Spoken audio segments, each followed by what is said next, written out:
Hey guys, it's Coach, and this is your market update for March, which means we're going to look at how February was and how we're going this year. We've got a lot of news in the market, what's happening with rates, what's happening with inventory, what's happening with new builds. Stay tuned.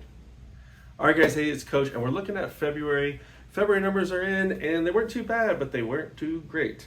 Let's start with a baseline. First of all, annual sales. Annual sales should be about 95,000 units throughout the whole seasonality and all those things. So right now, we're way below average. We're at like 70,000 units is our projection for the end of the year. So pretty slow market.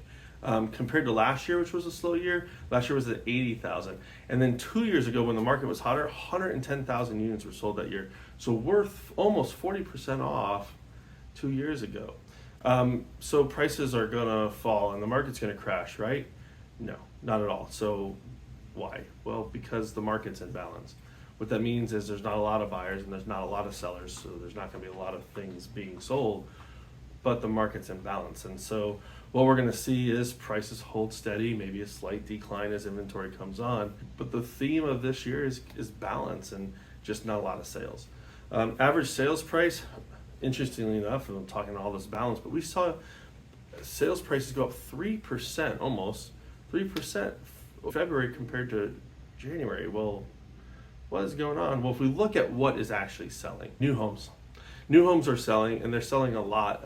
New homes are making up about 25% of our market.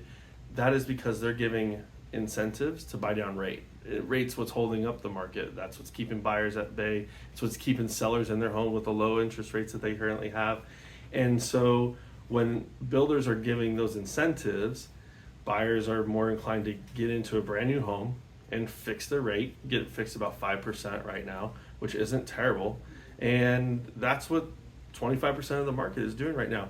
So when you take those new home sales prices and add them on top of the resale home prices, you're getting that bump up. Resale homes, we're seeing a little bit of decline, but depends on what market you're in. Luxury, there's a flood in the luxury market right now. Same normal buyers, but just more inventory on.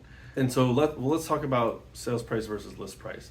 So sales price to list price, if you list a home right now at 100,000, you can expect to sell it for 98. Well, that's not true, because that wouldn't happen. Even if you list a home for 100,000, you have multiple offers. But that list price to sales price, we're at 98%. Very average, very normal. At the heyday, it was only 101% of value. So not much fluctuation there, and really very, very normal. And so what can you expect to negotiate as a buyer? About 3%. Success rate. We're seeing about 80% success rate on home sales right now. Again, sounds kind of like not everything's selling, but that's very normal.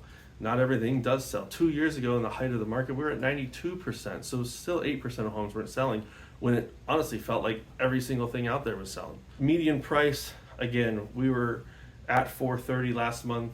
In January, February was 440. We saw that increase, and we're attributing that mostly to new home builds. Guys, if you have any questions about what's going on in the market, what's the future look like, and specifically your home and where you live, give us a call. Have a good day.